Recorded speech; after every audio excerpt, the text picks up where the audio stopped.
Assalamualaikum warahmatullahi wabarakatuh. Perkenalkan, nama saya adalah Maratus Solikah Nurtias, SST MKes.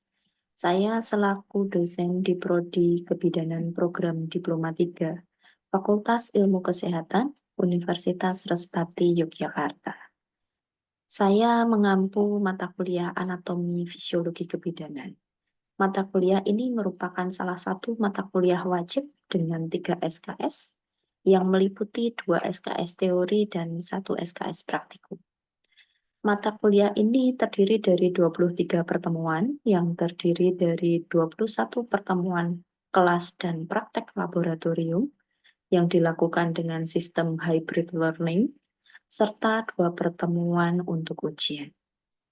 Mata kuliah ini memiliki 4 capaian pembelajaran, yaitu capaian pembelajaran sikap, capaian pembelajaran penguatan pengetahuan, capaian pembelajaran keterampilan umum, capaian pembelajaran keterampilan khusus. Untuk capaian pembelajaran sikap, yaitu adalah menunjukkan sikap bertanggung jawab atas pekerjaan di bidang keahliannya secara mandiri.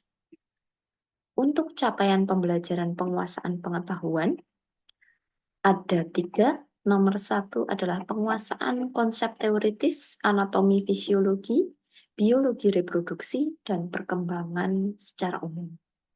Nomor 2, menguasai konsep dasar mikrobiologi, kimia, fisika, biokimia, dan farmakologi. Nomor 3, mengetahui pengetahuan faktual tentang jenis, tanda, gejala, penyakit-penyakit umum, dan infeksi pada kehamilan, persalinan, pasca persalinan, bayi baru lahir, bayi dan balita, serta kontrasepsi. Kemudian capaian pembelajaran keterampilan umum terdiri dari 2, yaitu mampu menyusun laporan hasil dan proses kerja secara akurat dan sahih, serta mengkomunikasikannya secara efektif kepada pihak lain yang membutuhkan. Nomor 2, mampu bekerja sama, berkomunikasi teknis dan prosedural dalam pekerjaannya. Kemudian capaian pembelajaran khusus, yaitu mampu mengidentifikasi penyimpangan, kelainan pada kasus kehamilan, persalinan, pasca persalinan, bayi baru lahir, dan bayi balita. Mata kuliah ini memiliki 5 capaian pembelajaran mata kuliah, yaitu nomor 1, mahasiswa dapat memahami konsep dasar ilmu anatomi fisiologi. Nomor 2, mahasiswa dapat menjelaskan tentang konsep umum tentang mikrobiologi, kimia, dan fisika. Nomor 3, mahasiswa dapat menjelaskan tentang konsep umum, biokimia, dan farmakologi. Nomor 4, mahasiswa dapat memahami anatomi fisiologi tubuh manusia. Dan terakhir, mahasiswa dapat memahami patofisiologi penyakit-penyakit yang berhubungan dengan kebidanan. Untuk penilaian mata kuliah ini terbagi menjadi beberapa bagian, yaitu ujian tengah semester, ujian akhir semester, kuis, tugas terstruktur, sikap, laporan praktikum dan laporan video praktikum, pre dan post test, serta responsi. Berikut merupakan video pembelajaran secara online.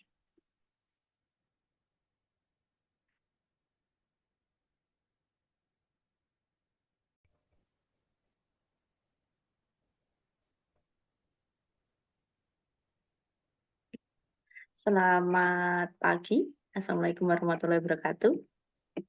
Selamat pagi, Bu. Assalamualaikum warahmatullahi wabarakatuh. Sehat semuanya? Alhamdulillah sehat, Ibu. Alhamdulillah ya, oke. Kali ini kita akan belajar lagi ya, bertemu lagi, belajar lagi. Kita akan belajar tentang patofisiologi penyakit yang berhubungan dengan kebidanan. Nah, seperti kemarin yang Ibu bicarakan ya, kemarin kalian sudah baca-baca ya tentang beberapa sumber, yaitu tentang penyakit-penyakit yang ada dalam kebidanan. Nah, kali ini kita akan membahas itu. Apa saja yang akan kita bahas?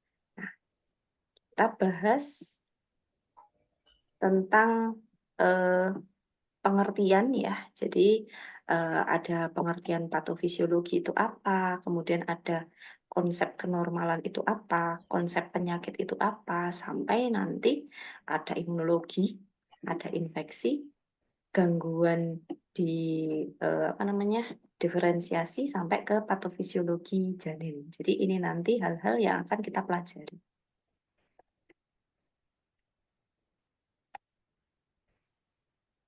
Kemudian kita bahas satu dulu tentang patofisiologi.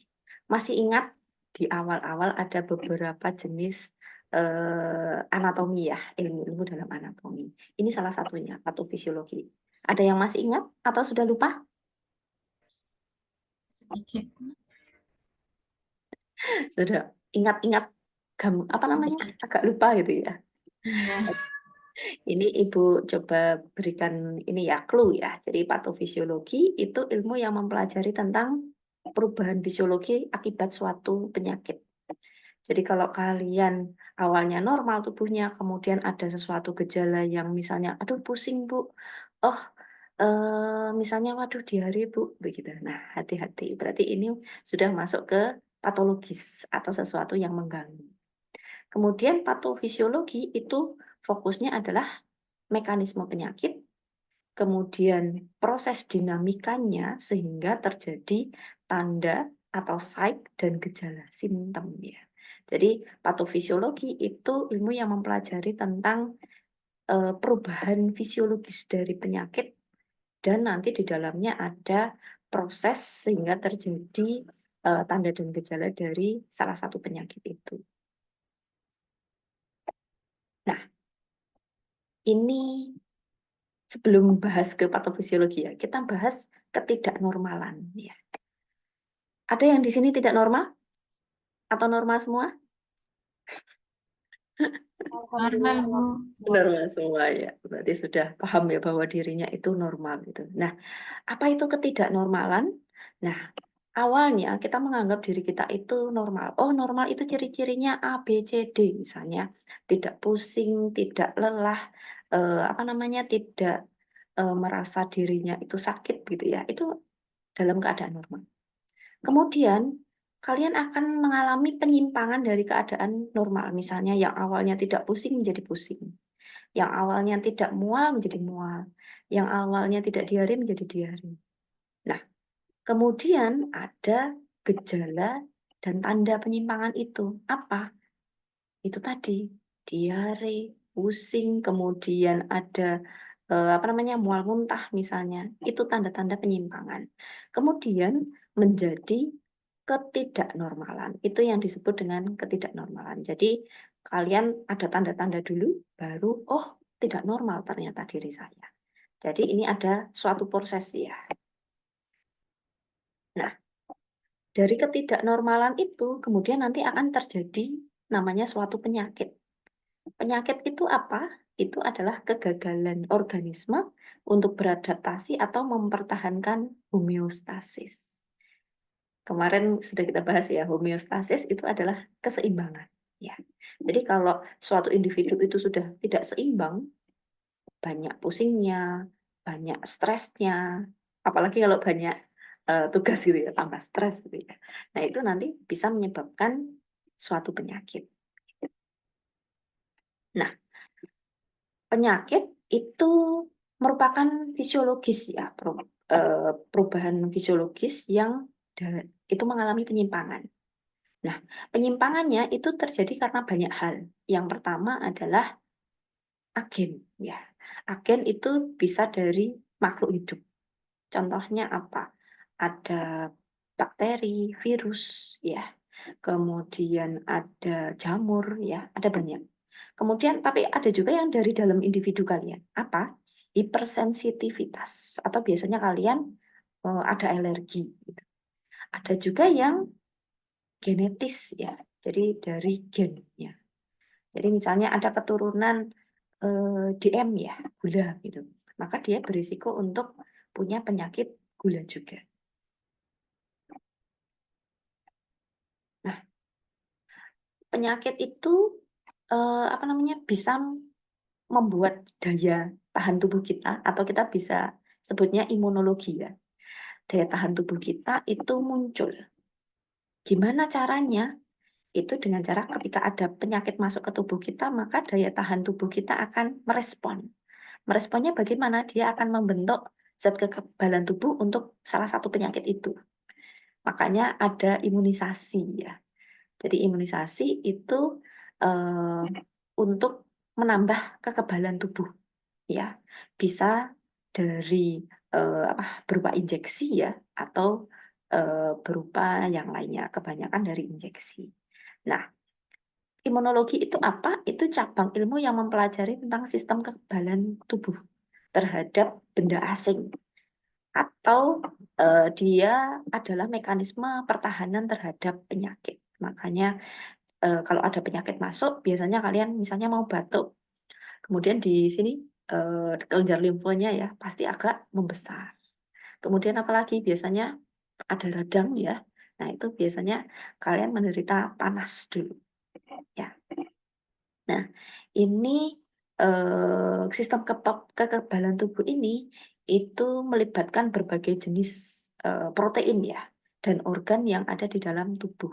Jadi kalau kalian sakit, organ dalam tubuh kalian itu sebenarnya sudah punya daya imun sendiri, tidak perlu ditambah. Tapi suatu saat perlu ditambah dari luar itu untuk meningkatkan ya imunologi tubuh kita. Nah, kira-kira kalau tadi ada daya imun, sekarang ada penyakit ya. Sudah pernah ada yang sakit? Kemarin Ines sakit apa, Nes? Bu, diare, Bu. Iya, kemarin diare. Berapa hari? 2 hari, Bu. 2 hari. Jadi memang diare ya, itu salah satu penyakit ya. Penyakit yang merupakan kondisi yang abnormal ya. Tadi kita sudah bahas ya, ada penyimpangan dari tubuh makhluk hidup. Nah, biasanya penyakit ini disebabkan oleh banyak faktor ya. Ada infeksi mikroorganisme, ada kelainan genetik, sampai gangguan organ. Kita ambil 4 contoh ini ya. Yang pertama malaria ya. Malaria itu butuh hewan ya perantara, namanya vektor ya, yaitu nyamuk. Jadi kalau nggak ada nyamuk, itu dia tidak akan bisa berpindah dari satu manusia ke manusia lain. Kalau campak, itu tidak perlu hewan lain ya, tapi yang diperlukan adalah droplet atau cairan tubuh, sehingga dia bisa menular ke orang lain. Ada juga yang salmonella. Salmonella itu biasanya yang tipes ya, itu bisa secara tidak langsung. Dari mana? Itu dari air minum maupun makanan yang tercemar dari salmonella bakteri ini. Kemudian ada juga penyakit kulit, yaitu kudis kurap ya. Biasanya kalau ini kontak langsung, jadi dia harus kontak dengan kulit penderita, bergesekan gitu, kemudian dia bisa menyebabkan kudis atau kurap. Karena kudis kurap itu disebabkan karena jamur ya. Jadi ini beberapa penyakit dan cara penularannya. Nah, kemudian dari semua itu pasti menyebabkan gangguan ya. Nah, yang pertama kita bahas itu adalah gangguan sirkulasi. Gangguan sirkulasi ini berhubungan dengan sistem peredaran darah ya. Kemarin kita sudah bahas ada sistem peredaran kardiovaskuler ya, atau peredaran darah. Nah, ini ada beberapa hal. Yang pertama adalah kongesti ya, atau hiperemia ya. Itu keadaan di mana volume darah meningkat sehingga pembuluh darahnya bengkak ya, membesar. Ada juga namanya edema, atau kita bisa menyebutnya udem ya. Itu adalah pengumpulan cairan yang berlebih di antara sel-sel di berbagai rongga tubuh. Jadi kadang-kadang kalau kalian nanti besok kalau ke rumah sakit, ke tempatnya bidan, ketemu kakinya bengkak, tangannya bengkak, wah kalian pegang, ternyata nggak balik-balik seperti semula, maka itu merupakan UD atau edema.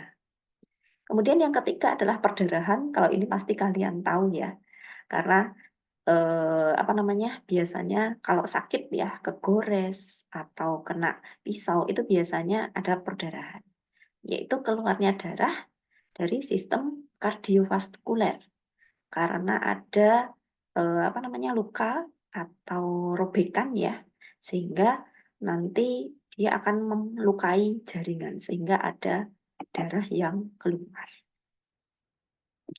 Apalagi lainnya, yang keempat ada trombosis ya. Kalau trombosis ini keadaan di mana aliran darah itu melambat ya. Sehingga nanti karena ada plak-plak ya, atau biasanya di pembuluh darah itu ada sedikit lemak ya, sehingga dia menyebabkan aliran darahnya tidak lancar. Biasanya trombosis ini terjadi pada orang-orang yang stroke misalnya. Itu bisa disebabkan karena trombosis. Dan yang kelima adalah embolisme. Embolisme itu karena ada benda asing yang terbawa di saluran darah ya, sehingga menyangkut. Misalnya kalau kalian kemarin sudah diajari tentang infus ya, di infus tidak boleh ada udara masuk ke dalam cairan infus yang masuk ke tubuh karena akan menyebabkan emboli. Ada juga yang lain misalnya benda-benda yang lain, benda asing yang dari luar. Nah, ini berbahaya ya. Kemudian ada arteriosklerosis, ini pengerasan arteri. Ini biasanya karena penumpukan lemak ya di dinding arteri. Jadi ini adalah 6 gangguan dari sistem kardiovaskuler. Nah, selanjutnya adalah gangguan pertumbuhan dan diferensiasi sel. Nah, ini berhubungan dengan sel-sel dalam tubuh ya, berhubungan dengan ukuran, jumlah, kemudian ada proliferasi ya atau perubahan bentuk ya, sampai ke diferensiasi sampai perubahan fungsi ya. Ada beberapa hal ya atau ada beberapa gangguan. Yang pertama ada agenesis atau aplasia ya. Itu adalah pertumbuhan selnya tidak normal. Contohnya pada apa? Yaitu pada janin. Ya, janin itu kadang-kadang pertumbuhannya tidak normal itu karena ada beberapa hal, misalnya karena ibunya kurang nutrisi, kemudian ada penyakit dari ibunya atau genetis. Kemudian ada hipoplasia. Hipoplasia itu jumlah sel-sel yang mengecil ya, atau dia ukurannya lebih kecil daripada normal. Kemudian kalau atrofi, atrofi ini ada dua ya. Biasanya atrofi ini perubahan bentuk ke arah yang lebih kecil. Jadi dia biasanya yang awalnya selnya normal, dia sudah terbentuk normal, kemudian terjadi atrofi, dia pengecilan. Ada juga yang kalau tadi lebih kecil ya, mereka menjadi lebih kecil. Kalau sekarang ada yang lebih besar, namanya hipertrofi dan hiperplasia. Kalau hipertrofi itu membesar ukurannya sel, kalau hiperplasia itu meluas jaringannya. Jadi dia bisa jaringannya bisa lebih luas. Yang awalnya cuma segenggam tangan bisa menjadi lebar begitu tangannya. Jadi ini adalah beberapa gangguan pertumbuhan diferensiasi sel. Nah, kadang-kadang perlukaan di jaringan kulit ya itu ada beberapa hal yang harus kita pahami ya. Jadi ada beberapa pengobatan yang bisa pakai bahan kimia, ada yang bisa berupa herbal. Salah satunya ini penelitian dari Pak Akbar ya. Itu adalah penelitian yang memakai madu. Jadi kalau luka di daerah kulit kemudian diolesi madu, maka dia lebih efektif dan lebih cepat untuk penyembuhannya. Gitu. Nanti kalian bisa baca di daftar pustaka sudah Ibu sampaikan ya. Nah, sekarang kita masuk ke patofisiologi janin ya, karena nanti pasti kalian akan menemui ini ya. Jadi janin itu di asuhan kebidanan kehamilan ya, itu sudah dijelaskan kalau dia akan bertambah sesuai dengan umur kehamilan ya, atau kalian sebutnya UK, umur kehamilan. Nah, di situ ketika sesuatu janin itu bertumbuh tidak normal, dia bisa lebih kecil atau bisa lebih besar ya. Maka itu akan terjadi patofisiologi janin. Jadi kalau patofisiologi janin itu mengacu pada mekanisme perkembangan janin yang tidak normal atau terjadi masalah selama kehamilan. Apa saja penyebabnya? Banyak. Yang pertama genetik. Misalnya ibunya punya tadi ada penyakit DM, maka dia bisa berat badannya janin bisa lebih besar daripada normal. Ya, namanya giant baby atau biasa disebut makrosomia juga. Ya. Kemudian ada juga karena lingkungan. Lingkungan itu banyak hal ya, contohnya yang menderita apa namanya? Karena virus sehingga dia toksoplasmosis misalnya menyebabkan hidungnya tidak sempurna, telinganya tidak sempurna. Nah, itu bisa karena faktor lingkungan. Ada juga interaksi ibu dan janin. Contohnya apa? Plasentanya, contohnya. Ari-ari atau plasentanya yang tidak normal, sehingga antara sirkulasi darah ibu dan janin itu tidak normal. Makanan yang mengarah ke janin itu tidak sempurna. Sehingga perkembangan dan pertumbuhan janin itu tidak normal. Jadi ini ada beberapa hal. Tapi ada juga kelainan-kelainan yang lain yang di luar ini ya, di luar faktor atau kadang-kadang kita menyebutnya unspecific. Jadi tidak ada spesifikasinya. Nah, tata laksananya bagaimana? Nah, salah satu tata laksana kalau kita menemukan pertumbuhan janin yang tidak normal yang bisa mengarah ke stunting ya, sekarang baru booming ya stunting, yaitu pertumbuhan anak ya, bayi balita yang tidak sesuai normal. Itu penyebab salah satunya adalah karena pertumbuhan di dalam kehamilan ya, waktu janin itu tidak normal. Nah, cara mencegahnya bagaimana? Bisa dengan peningkatan pengetahuan, bisa melewat kader, bisa lewat nanti kalau kalian sebagai tenaga kesehatan, sebagai bidan ya, itu memberikan penkes ya, pendidikan kesehatan. Begitu juga ada juga dengan penambahan gizi. Biasanya ada tambahan. Ada beberapa penelitian ya, yaitu ada penelitian nugget ikan kembung dan bakso ikan kembung yang kemarin sudah Ibu coba berikan ke ibu hamil, ternyata bisa menambah berat badan janin. Gitu. Nanti bisa dibaca di sini di daftar pustakanya. Nah, ini adalah beberapa daftar pustaka yang dari penelitian saya maupun Pak Akbar yang nanti bisa dibaca teman-teman semua. Kemudian, apakah ada pertanyaan?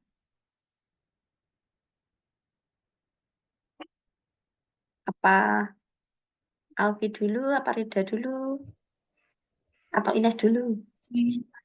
Saya dulu, Bu. Ya, silakan Rida.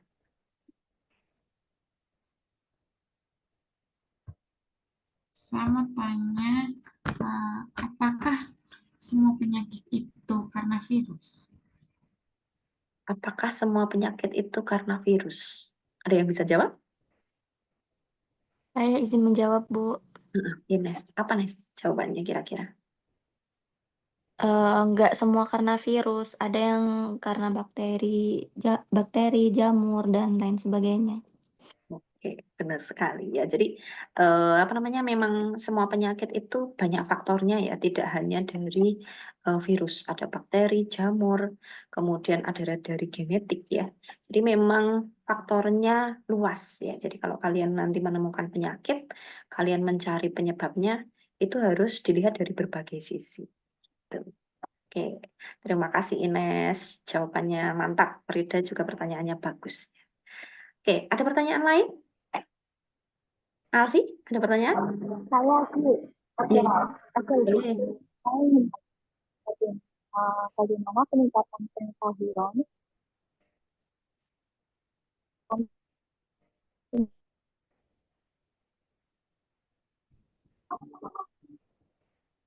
Gimana, Alfi? Peningkatan pengetahuan? Mohon maaf, Bu. Suara saya terdengar?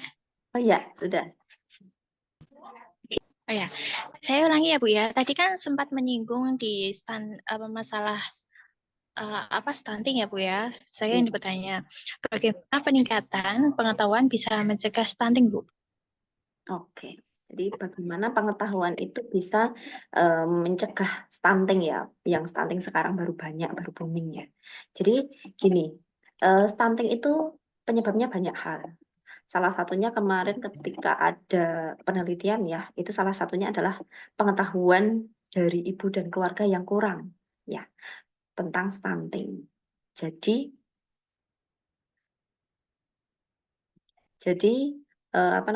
stunting ketika pengetahuan ibu bertambah, maka dia akan bisa mengubah persepsi ibu maupun keluarga tentang stunting itu sendiri, sehingga dia bisa nanti, misalnya, ternyata stunting karena kurang gizi misalnya. Berarti saya harus meningkatkan gizi anak saya. Jadi saya tambahi makanan yang bergizi, tambahi susu seperti itu. Jadi memang pengetahuan itu seiring ya, sejalan dengan tindakan untuk pencegahan stunting. Sehingga dia ada ini ya, ada kalau saya tahu, saya akan merubah sikap saya, kemudian dari perubahan sikap itu akan ada perubahan perilaku, sehingga taraf kesehatan bisa mencegah stunting. Begitu Mbak Alfi.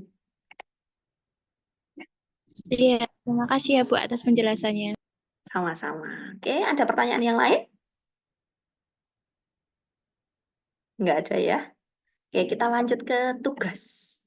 Tugasnya adalah membuat makalah ya tentang penyakit menular seksual ya. Jadi dari kalian nanti akan membuat makalah, memilih salah satu penyakit, kemudian dibuat makalah, isinya mulai dari pengertian, kemudian penyebabnya apa, kemudian tanda dan gejalanya, sampai nanti tata laksana. Nanti yang untuk prosedur pembuatan makalahnya sudah Ibu share di LMS. Nanti silahkan kalian baca di LMS, kemudian upload di LMS.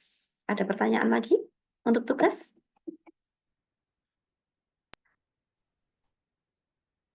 Belum ada. Ada, Bu. Belum ada. Oke, karena materinya juga sudah selesai, terima kasih atas perhatiannya. Semoga materi hari ini bisa tersampaikan dengan baik ya. Dan tugas kelompoknya jangan lupa maksimum 1 minggu setelah hari ini. Terima kasih atas perhatiannya. Selamat pagi. Wassalamualaikum warahmatullahi wabarakatuh. Waalaikumsalam warahmatullahi wabarakatuh. Terima kasih.